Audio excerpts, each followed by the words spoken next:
Das ist ein Film über Geld und über Gier.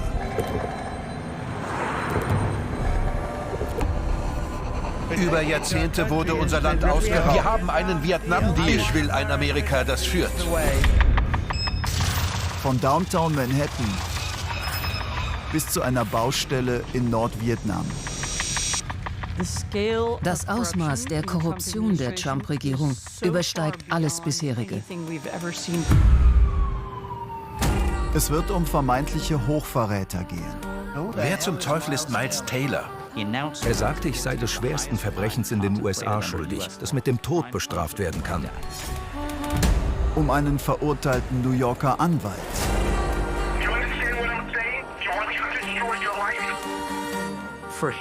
Er will Dominanz. Um jeden Preis. Und um ausländische Investoren. In meinen Augen ist er der großartigste Präsident der USA. Donald Trump und seine Familie sind seit der Amtseinführung um Hunderte Millionen Dollar reicher geworden. Wie haben sie das geschafft?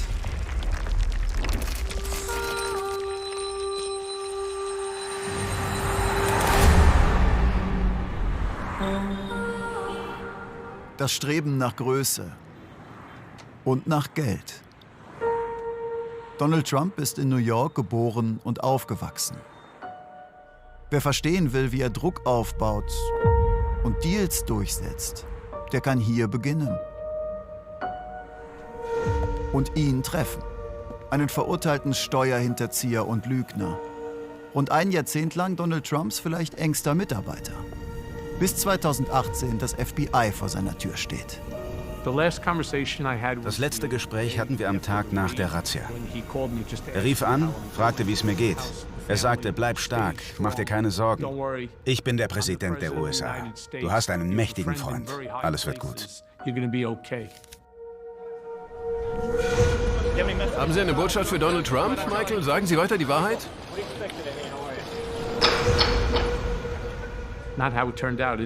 So ist es nicht gelaufen, oder? Michael Cohen war Donald Trumps persönlicher Anwalt, sein loyaler Problemlöser. Dann wird er zum Kronzeugen gegen ihn.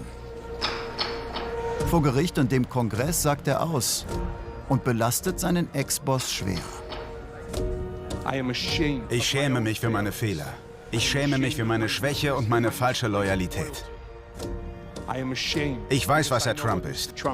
Er ist ein Betrüger. Auch er selbst gesteht Straftaten ein und wird verurteilt. Michael Cohen hat sich in allen Fällen schuldig bekannt. Steuerhinterziehung in Millionenhöhe, Bankbetrug, illegale Wahlkampffinanzierung und Falschaussage gegenüber dem FBI und dem US-Kongress.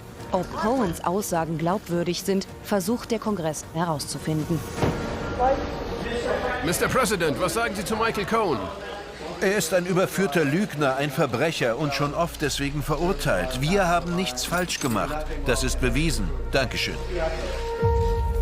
Bis heute weist Donald Trump alle Vorwürfe zurück und stellt Cohen als Lügner dar. Cohen selbst zahlt für das, was er getan hat, einen hohen Preis.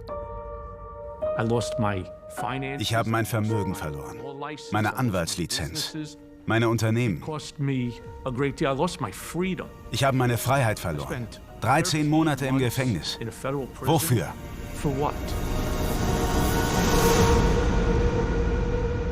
Mit uns spricht Michael Cohen über die Methoden des Mannes, den er einst vergötterte und trotz allem bis heute bewundert. Dieser Mann glaubt nicht an Widerstände. Er glaubt, dass er jede Mauer durchbrechen kann. Manchmal braucht man dabei etwas Hilfe. Ich denke, das hat er in mir gesehen. Cohen galt als Trumps Fixer, als der Mann, der die Drecksarbeit erledigt. So diskret wie möglich, so aggressiv wie nötig. Über 500 Mal habe er für ihn andere bedroht.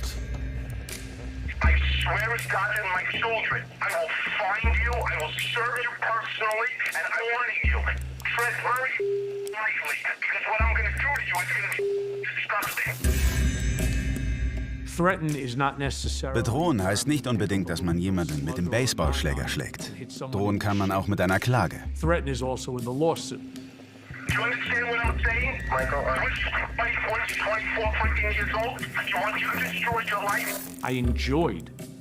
Ich habe meine Zeit in der Trump Organization genossen. Auch die Zeit mit Trump. Einschüchterung als Methode. Drohung als Werkzeug. Bis an die äußerste Grenze des Legalen.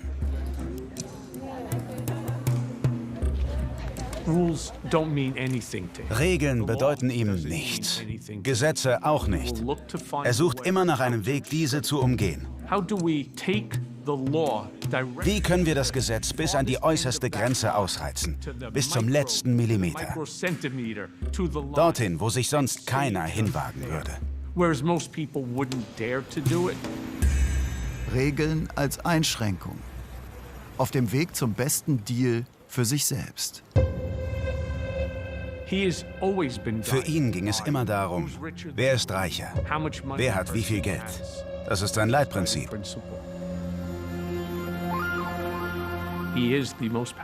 Er ist der mächtigste Mann der Welt. Und er weiß das. Er weiß es nicht nur, er nutzt es auch gern. Von den Immobiliendeals in New York hat es diese Methode jetzt bis in das mächtigste Amt der USA geschafft. Auf die größte Bühne der ganzen Welt. Er hat immer geschaut, wie er bei einem Deal das bessere Ende für sich dabei gewinnen kann, indem er massiven Druck ausübt auf den Gesprächs- und Verhandlungspartner. Ladies and Gentlemen, the President of the United States. Die Methode Trump hält die Welt in Atem. Vielleicht verhänge ich Zölle über Länder, die bei Grönland nicht zustimmen. Schlag der USA gegen Venezuela. Der US-Präsident zeigt sich unbeeindruckt. Mit seiner Lieblingswaffe, mit Zöllen. In Daueranspannung auf allen Kanälen.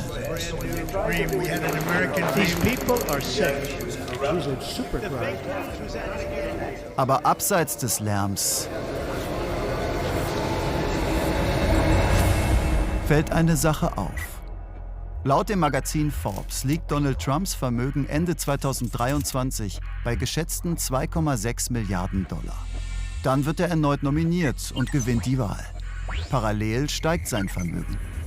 Im Februar 2026, Trump ist inzwischen mehr als ein Jahr im Amt, soll es auf etwa 6,3 Milliarden $ angewachsen sein. Und hätte sich damit mehr als verdoppelt. Er verbindet offenbar problemlos das politische Geschäft mit privaten Geschäften. Und vor dem Hintergrund sprechen Kritiker hier schon davon, dass es sich in Amerika mittlerweile um eine Kleptokratie handelt, in der viel von der Politik auch ganz gezielt darauf ausgerichtet ist, sich selber zu bereichern. Und um zu zeigen, wie aus politischer Macht womöglich persönlicher Profit werden kann, gehen wir zurück zum 2. April 2025. Donald Trump nennt ihn Liberation Day, Tag der Befreiung. Es ist der Tag der Zölle. Seit Jahrzehnten wird unser Land ausgenommen, schon mehr als 50 Jahre. Aber das ist jetzt vorbei. Trump verhängt Strafzölle gegen die halbe Welt. Auch gegen das kleine Vietnam, 46%. Das höchste US-Gericht wird später Teile dieser Zollpolitik für rechtswidrig erklären.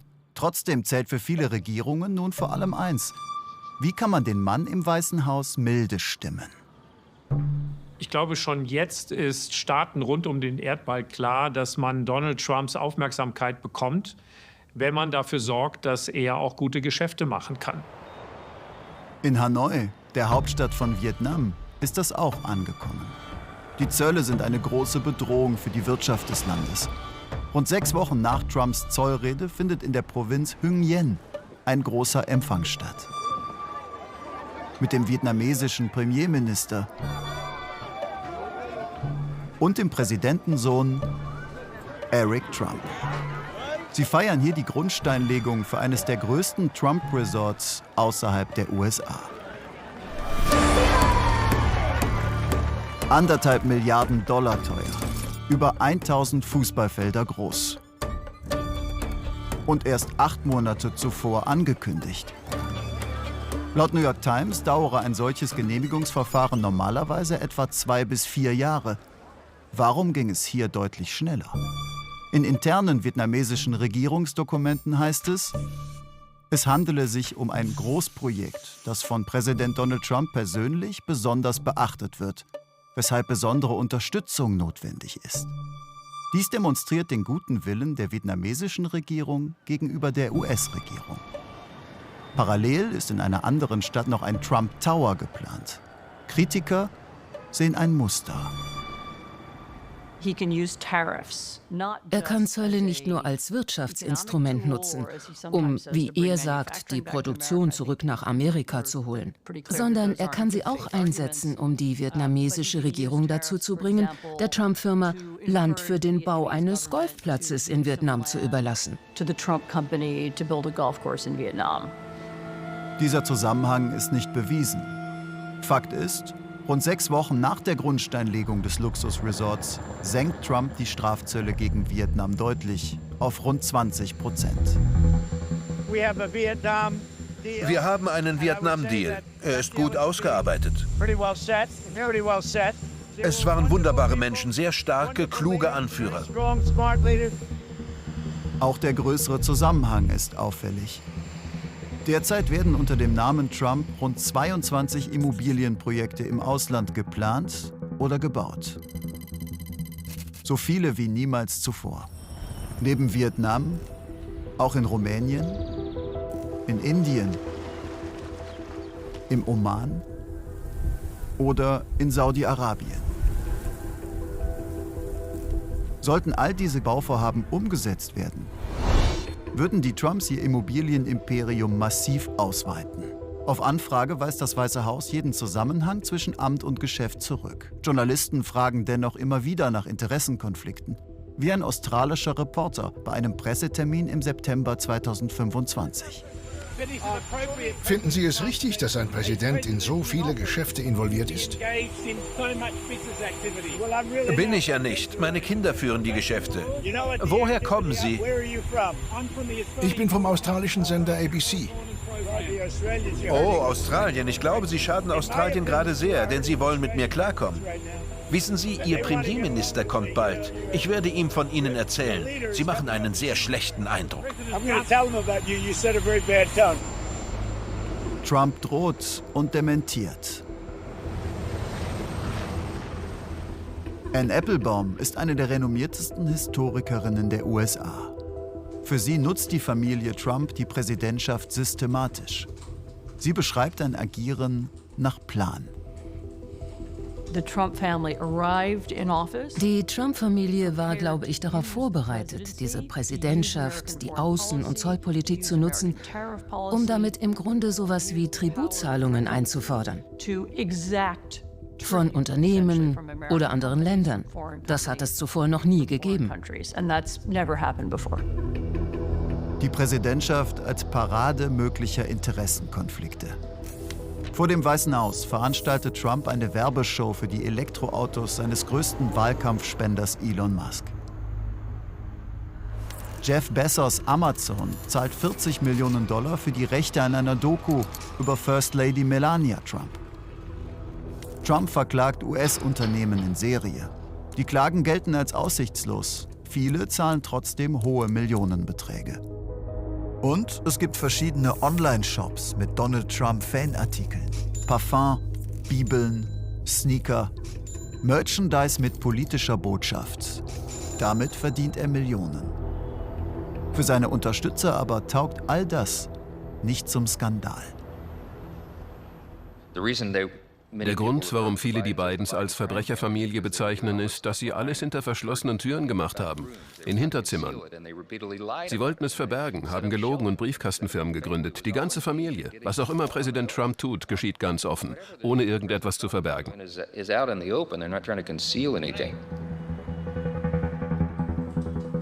Weil er womöglich korrupte oder illegale Geschäfte nicht versteckt, fehlt das Geheime, das Skandale auslöst. Ich denke, das stimmt. Aber ich glaube auch, dass es noch keinen Präsidenten gab, der sein Amt in diesem Ausmaß zum persönlichen Vorteil genutzt hat. Mir fällt in der ganzen amerikanischen Geschichte niemand ein, mit dem man ihn vergleichen könnte. Applebaum spricht von Machtmissbrauch. Seine Anhänger sehen eher Geschäftssinn. Seine Gegner haben versucht, ihn zu ruinieren und das Justizministerium zu nutzen, um ihn zu zerstören. Nun, jetzt ist er Präsident und er hat sich im letzten Jahr finanziell ziemlich gut geschlagen. Daher würde ich sagen, sie waren nicht erfolgreich. Er ist zurück, stärker denn je. John Gitzi ist Urgestein des konservativen US-Journalismus. Er hat 7 Präsidenten erlebt in seiner Karriere. Für den einflussreichen Sender Newsmax kommentiert und verteidigt er Trump.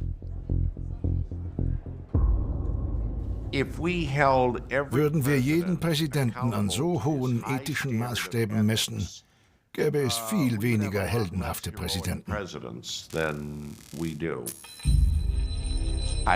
Ich würde sagen, die Korruption des einen ist die Chance des anderen.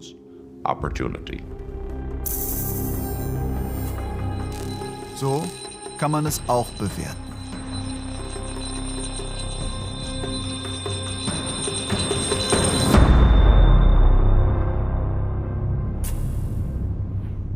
Die Kleinstadt Herford in Ostwestfalen. Hier treffen wir einen Investor, der mit Kryptowährungen handelt, also digitalem Geld. Christoph Heuermann nennt sich selbst Anarchokapitalist. Steuern lehnt er ab und er ist Trump-Fan. Es ist vor allem eine Sache des Kulturkampfes, dass eben viele Menschen in Amerika gemerkt haben, dass sich auch Amerika sehr stark in die falsche Richtung entwickelt. So wird wie viele, sag ich mal, gescheiterte Demokratien in Europa. Und Trump so ein bisschen die letzte Chance ist, das aufzuhalten. Eben diesen ganzen Woken-Wahnsinn zu stoppen.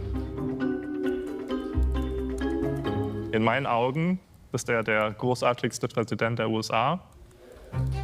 Und deshalb investiert er online in ein Krypto-Projekt, das Donald Trump kurz vor seiner 2. Präsidentschaft rausgebracht hat. Den Trump-Meme-Coin. Eine Art digitale Sammelkarte, getrieben nur vom Hype um den Präsidenten. Kurz nach der Amtseinführung insgesamt rund 12 Milliarden Dollar wert. Weil Hunderttausende den Coin kaufen. Und auf der Website lockt ein ganz besonderer Anreiz. Habe ein Dinner mit dem Präsidenten Trump. Die exklusivste Einladung der Welt. Nur für die Top 220 Trump-Meme-Coin-Inhaber. Christoph Heuermann ist einer von ihnen. Anfang Mai 2025 fliegt er nach Washington zu einem Golfclub in der Nähe der Hauptstadt. Hier soll das private Dinner mit dem Präsidenten stattfinden.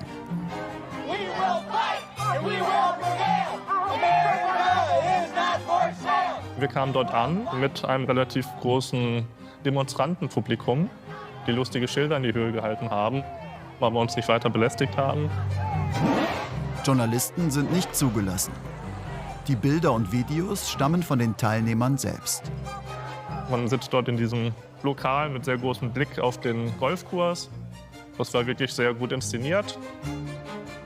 Und auf einmal kam dann der Helikopter angeflogen und eine Kolonne aus ca. 50 Golfkarts und Donald Trump kam dann langsam angefahren. Ups, mein Ohr. Er hat sogar ein bisschen getanzt zu der Musik. Der Donald, ja.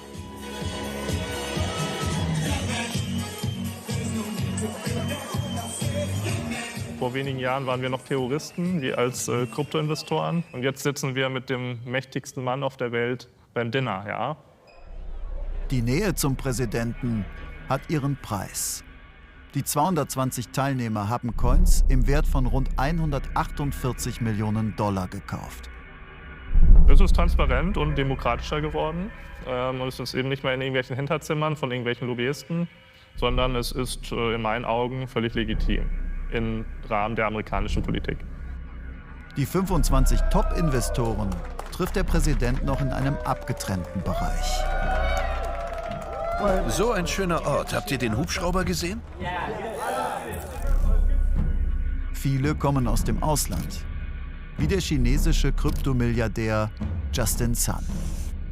2023 verklagte ihn die US-Börsenaufsicht wegen Betrugs.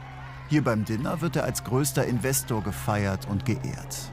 Über Monate hat er Millionen in den Memecoin und noch in ein anderes Kryptoprojekt der Trumps gesteckt. Justin Sun ist eine der umstrittensten Figuren der Kryptowelt. Kurz nachdem er in Kryptowährungen von Trump investiert hatte, setzte die Börsenaufsicht ihr milliardenschweres Betrugsverfahren gegen ihn aus. Dabei lagen bereits zahlreiche belastende Informationen öffentlich vor. Mittlerweile ist das Verfahren ganz beendet, gegen eine Vergleichszahlung von $10 Millionen. Laut Jacob Silverman wurden seit Amtsübernahme zahlreiche Verfahren gegen Kryptounternehmen eingestellt oder pausieren. Trump inszeniert sich heute als Kryptopräsident. Doch das war nicht immer so. Bitcoin scheint Betrug zu sein. Ich will, dass der Dollar die Leitwährung ist. Das habe ich immer gesagt. Lange Zeit lehnt Donald Trump Kryptowährungen ab. Öffentlich und unmissverständlich. Ich möchte eine Währung namens Dollar. 2019 schreibt er: Ich bin kein Fan von Bitcoin und anderen Kryptowährungen. Ihr Wert ist hochvolatil und basiert auf dünner Luft. Unregulierte Kryptowährungen können kriminelles Verhalten erleichtern. Doch während Trump Krypto mit Betrug in Verbindung bringt, sehen seine Söhne anscheinend ganz neue Möglichkeiten.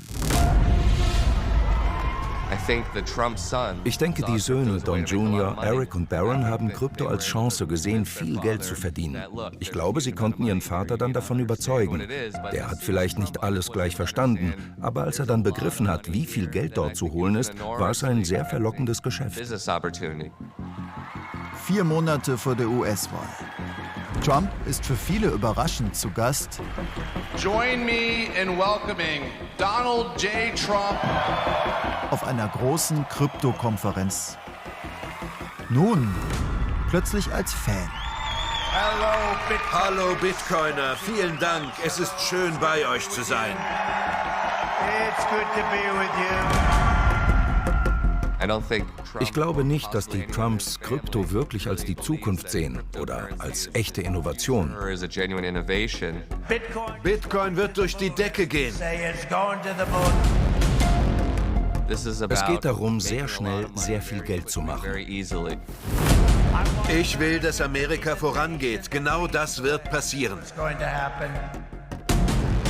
Irgendwann hat er begriffen, dass was die Krypto-Leute dort machen, ist dasselbe, was ich tue. Erzählungen in Macht verwandeln. Und dann hat er verstanden, alles klar, das würde ja auch für mich funktionieren. Ich habe ja auch meine Erzählung. Und meine Erzählung ist sehr populär. Und wenn ich die in Krypto transferiere, dann werde ich genauso wie diese Leute risikolos Geld verdienen. Und das ist, glaube ich, so der Groschen, der bei ihm gefallen ist. Krypto-Experte Michael Seemann. Für ihn ist die ganze Branche eine Art dezentrales Casino. Es gehe einzig darum, viel Geld zu machen. Und unter Trump werden Kryptowährungen jetzt zur Chefsache. Das ist der Krypto-Erlass. Wir wollen die USA zum Kryptozentrum der Welt machen, unter ihrer Führung. Das geht richtig ab, oder? Absolut. Er hat jede Form von Regulierung abgeschafft, die verhindern soll, dass Finanzbetrug stattfindet. Das heißt mit anderen Worten, die haben jetzt freies Spiel. Das ist für die praktisch schon unendlich viel wert. Und während der Vater als Präsident die Spielregeln der Branche verändert, machen die Söhne Geschäfte in genau dieser Branche. Seit 2024 treiben die Trumps eigene Kryptoprojekte mit aller Macht voran. Ein hochlukratives Geschäft. Krypto ist zu einer der wichtigsten Geldquellen der Trumps geworden. Der Markt ist extrem volatil. Schätzungen gehen aber von mindestens 1,4 Milliarden Dollar neuem Vermögen aus. Das, was Trump dort tut, ist ein neues Level, das wir so noch nicht gesehen haben. Und zwar in einem Maße, das absurd wirkt. Und mit einem Kryptoprojekt der Trumps sind ganz besondere Profite möglich. Es ist das zentrale Projekt der Familie. Bei der größten Messe der Branche in Singapur macht ein Trump-Sohn dafür kräftig Werbung. The CEO of World Liberty Financial, ladies and gentlemen, Donald Trump Jr. Das ist die Zukunft der Finanzwelt. Wir mussten einsteigen, weil das alte System so kaputt war. Ein Unternehmen namens World Liberty Financial. Eine Art digitale Bank, wo man in Kryptowährungen investieren kann. Auf den ersten Blick ein Kryptoprojekt wie viele andere. Doch auf der Website steht prominent an erster Stelle der Präsident der Vereinigten Staaten. Als Co-Founder Emeritus, also ausgeschiedener Gründer. Laut eines Sprechers hat er keine Funktion mehr im Unternehmen. An World Liberty Financial ist nichts innovativ. Sehr ungewöhnlich ist aber, dass die Präsidentenfamilie dahinter steht und der Name des Präsidenten draufsteht. Ein Investment in diese Firma ist nahezu anonym möglich. Denn die meisten Transaktionen laufen über digitale Geldbörsen mit Zahlencodes, die sich kaum zurückverfolgen lassen. Wenn ich jetzt zum Beispiel hingehe und $1 Million in den Trump-Coin mache, dann ist das erstmal nicht nachvollziehbar. Dann geht das von irgendeinem Nummernkonto sozusagen auf den Trump-Coin. Aber ich kann natürlich Trump selber eine Nachricht zukommen lassen, hey, das war ich. Die meisten der Investoren bleiben anonym. Einige aber haben ihr Investment öffentlich gemacht. 75 Millionen von Justin Sun, der auch in den Trump-Meme-Coin investiert hat. Oder 100 Millionen von der Aqua One Foundation mit Sitz in den Vereinigten Arabischen Emiraten. Ein beträchtlicher Teil des Geldes landet letztlich wohl auf Konten, die von Trump oder seiner Familie kontrolliert werden. Ich denke, das ist ein Weg, sich Einfluss bei Trump zu kaufen. Wir haben bei World Liberty Financial wegen möglicher Interessenkonflikte nachgefragt. Und ob sich Investoren aus dem Ausland womöglich Einfluss erkaufen könnten. Ein Sprecher von WLF dazu: Alle Investoren wurden einem gründlichen Prüfungsverfahren unterzogen. Es gab weder politische Gegenleistungen, noch wurde jemals über solche gesprochen. World Liberty Financial hat keinerlei politische Macht, da es sich um ein privates Unternehmen handelt. Fakt ist, praktisch jeder kann nahezu anonym in World Liberty Financial investieren und so Geldsummen auch zur Trump-Familie leiten. Ohne Kontrolle, ohne Transparenz. Jede seiner Aktivitäten im Ausland hat potenziell diese finanzielle Komponente, weil ausländische Staatschefs, egal ob aus einer der schlimmsten Diktaturen oder einer Demokratie, ein Interesse daran haben, Trumps Tokens zu kaufen und ihm irgendwie Geld in die Tasche zu stecken. Im Mai 2025 tritt der Präsident seine erste offizielle Auslandsreise an. Es geht in die Golfregion. Wir waren mit auf dieser Reise dabei und da wurde ein großer Wirtschaftsdeal nach dem anderen angekündigt. Es ging um Billionensummen in US-Dollar, angeblich für die amerikanische Wirtschaft. Auch in den Vereinigten Arabischen Emiraten. Dort verkündet der Präsident einen ganz besonderen Deal. Er gibt den Emiraten nämlich etwas, was sie schon lange haben wollten. Besonders leistungsfähige amerikanische Computerchips. Aus Gründen der nationalen Sicherheit war der Zugang zu dieser Hightech-Technologie bisher massiv eingeschränkt. Ich glaube, es wird etwas Besonderes. Ein Riesenprojekt. Nach diesem überraschenden Deal wird aber noch eine andere Sache öffentlich. Parallel dazu wird dann eben bekannt, dass der eigene Konzern, die Familie von Donald Trump, große Gewinne macht, indem beispielsweise die Vereinigten Arabischen Emirate in ein Kryptogeschäft der Trump-Familie investiert. Partnerschaft auf großer Bühne und Krypto-Business im Hintergrund? Auffällig ist, dass seit 2025 viel Geld aus den Emiraten zu World Liberty Financial fließt. Zentrale Figur dabei: Scheich Tahnoon, Bruder des Präsidenten der Emirate.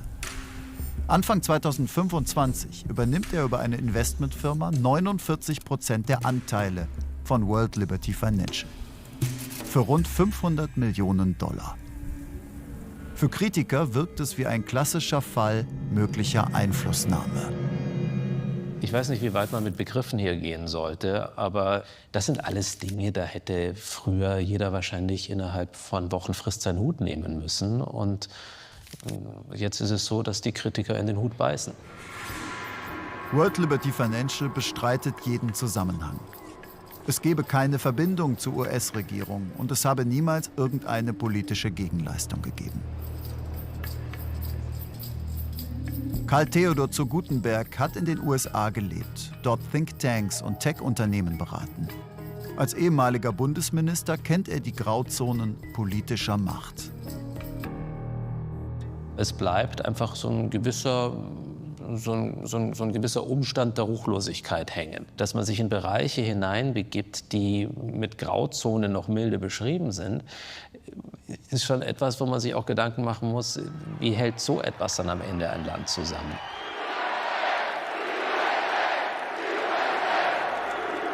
USA first. Er regiere doch nur Amerika. Mit den Kryptogeschäften seiner Kinder habe er nichts zu tun. Juristisch ist Donald Trump kaum angreifbar, auch wegen einer Entscheidung des Supreme Courts. 2024 urteilt Amerikas höchstes Gericht, dass Präsidenten absolute Immunität vor strafrechtlicher Verfolgung für verfassungsmäßige Amtshandlungen genießen. Hier liegt eigentlich der Schlüssel. Wenn Donald Trump handelt als Amtsperson und parallel auch für ihn Chancen und für seinen Konzern entstehen und er sich bereichert, dann ist er dafür im Nachhinein schwer zu belangen. Der Präsident ist Milliardär. Das heißt, sein Handeln wird zwangsläufig Dinge beeinflussen, mit denen er verbunden ist. Wie Speaker Johnson sagte, es liegt alles offen zutage und es wurden keine Gesetze gebrochen. Im Prinzip heißt das, Trump hat weitgehend freie Hand.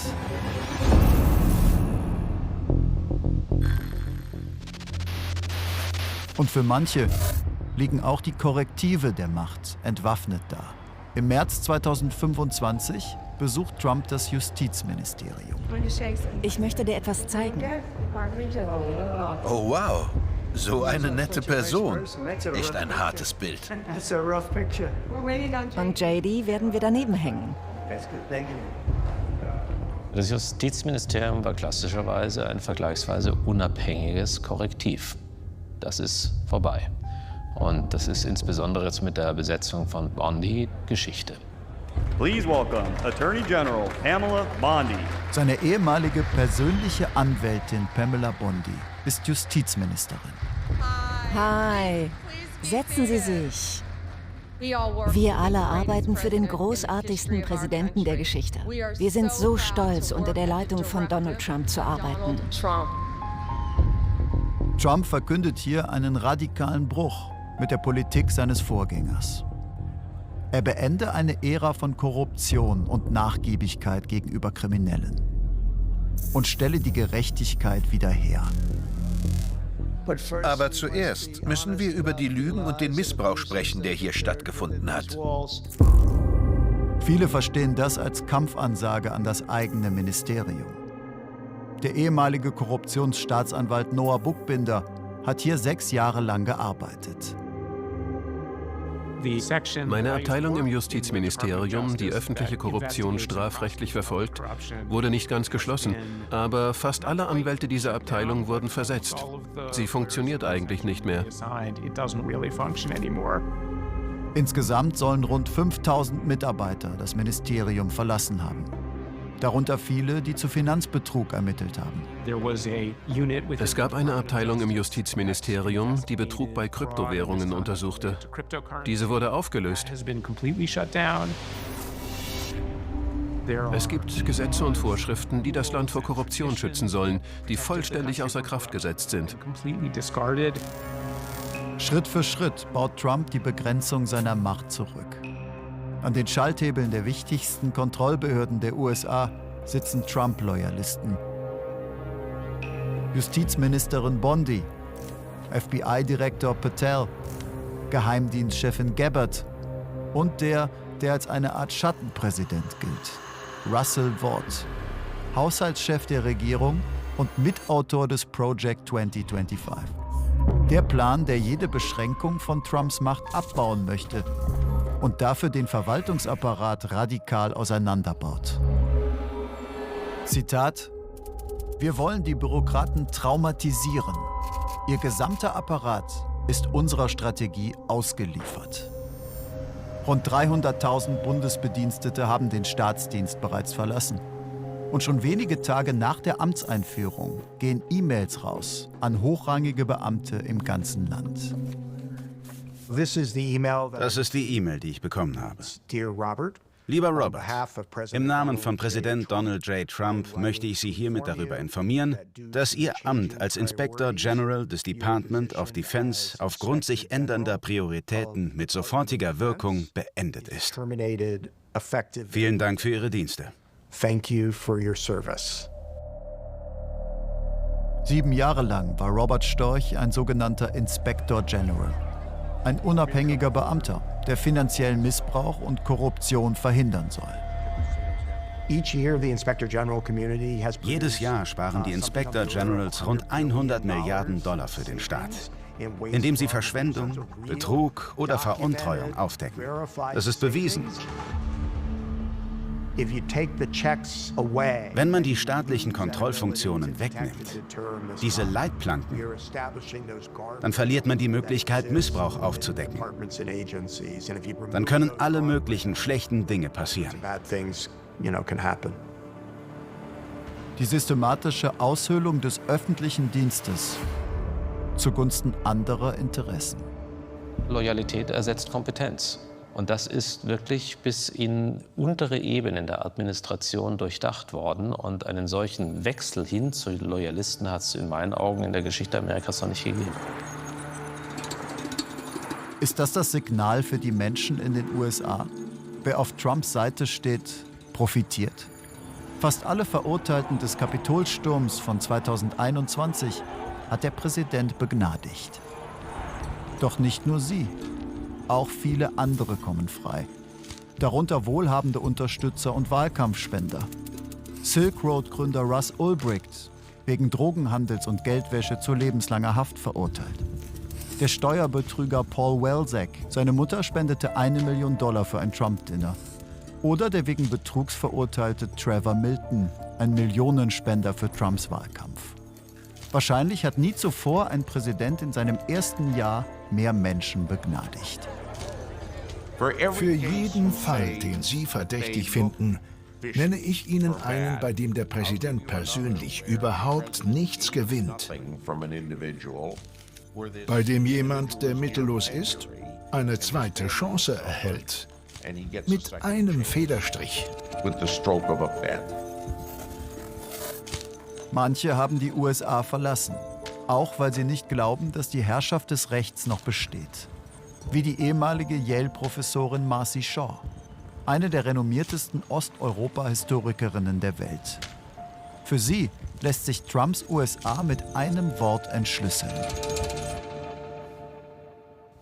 Auf Russisch kann man Korruption sagen, Korruptia, doch das bezieht sich eher auf eine bestimmte Handlung oder Aktion. Aber es gibt noch ein anderes Wort, Продажность. Продажность. Das ist im Russischen die Annahme, dass alle Dinge und Menschen käuflich sind. Es bezieht sich auf einen existenziellen Zustand. Das heißt wörtlich Käuflichkeit. Für Shaw beschreibt das den Zustand, der den Vereinigten Staaten unter Trump droht. An die Stelle von Vertrauen tritt dann die Logik der Gegenleistung. Es infiziert die Menschen, es infiziert die Kultur. Es untergräbt moralische Grundsätze, Solidarität und Vertrauen. Es ist die Erosion von Gewissheiten, die lange galten in den USA. Stattdessen eine Art Unberechenbarkeit der Macht. Und die Angst, nicht auf der richtigen Seite zu stehen. Niemals gab es in der amerikanischen Gesellschaft so viel Furcht. Niemals. Angst hat dieses Land erfasst, von innen und außen. Der einzige Weg, sie zu bekämpfen, ist, unsere Stimme zu erheben. Miles Taylor. Er war Spitzenbeamter im Heimatschutzministerium in der ersten Präsidentschaft von Donald Trump. 2018 veröffentlicht er einen Artikel in der New York Times. Darin beschreibt er Machtmissbrauch und einen Präsidenten, der seine persönlichen Interessen über das Recht stellt. Ich bin Teil des Widerstands innerhalb der Trump-Regierung. Taylor wird zum Whistleblower und Gegner des Präsidenten. Aber Widerstand bedeutet, als Feind markiert zu werden. Im April 2025 ordnet Trump Ermittlungen an gegen Taylor. Ein sehr wichtiger Fall. Ich denke, er ist des Hochverrats schuldig. Wir werden es herausfinden. Er sagte, ich sei des schwersten Verbrechens in den USA schuldig, das mit dem Tod bestraft werden kann. Das war ein Schock für meine Familie. Es hat unser Leben völlig auf den Kopf gestellt. Angst als Mittel der Disziplinierung. Miles Taylor ist in Washington unterwegs, ganz in der Nähe des Weißen Hauses. Vor einem Restaurant Absperrungen. Man sieht, dass es der Präsident und nicht der Vizepräsident ist, wegen des Krankenwagens dahinter. Trump ist mit seinem Kabinett an diesem Abend hier essen. Vielleicht um zu zeigen, wie sicher die Hauptstadt geworden ist, seit er das Militär hierher geschickt hat. Im Restaurant gibt es Protest gegen Trumps Gaza-Politik. Trump, du bist hier nicht willkommen. Er terrorisiert unsere Gesellschaft. Er ist nicht willkommen in Washington. Er terrorisiert die ganze Welt.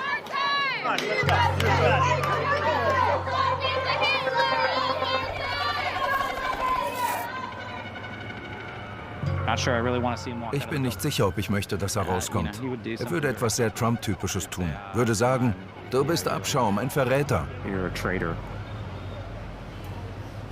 Lasst uns verschwinden. Aus der Geschichte wissen wir, wenn die Autokratie vor der Tür steht, dann fühlt es sich nicht an wie Autokratie. Alles scheint normal. Alltägliches geschieht weiter. Doch unter der Oberfläche spielen sich beängstigende Dinge ab, wie heute. Hier in der Stadt fühlt sich alles ganz normal an. Dabei ist nichts normal.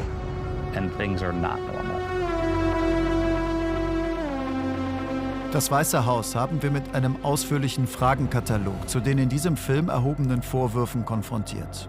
Donald Trumps Sprecherin antwortet dazu: Die fortwährenden Versuche der Medien, Interessenkonflikte zu konstruieren, sind unverantwortlich und verstärken das Misstrauen der Öffentlichkeit gegenüber dem, was sie lesen. Weder der Präsident noch seine Familie haben jemals Interessenkonflikte gehabt oder werden jemals solche haben. Durch Exekutivmaßnahmen, unterstützende Gesetze wie den Genius Act und andere vernünftige politische Maßnahmen erfüllt die Regierung das Versprechen des Präsidenten, die Vereinigten Staaten zum Kryptozentrum der Welt zu machen, indem sie Innovationen und wirtschaftliche Chancen für alle Amerikaner fördert.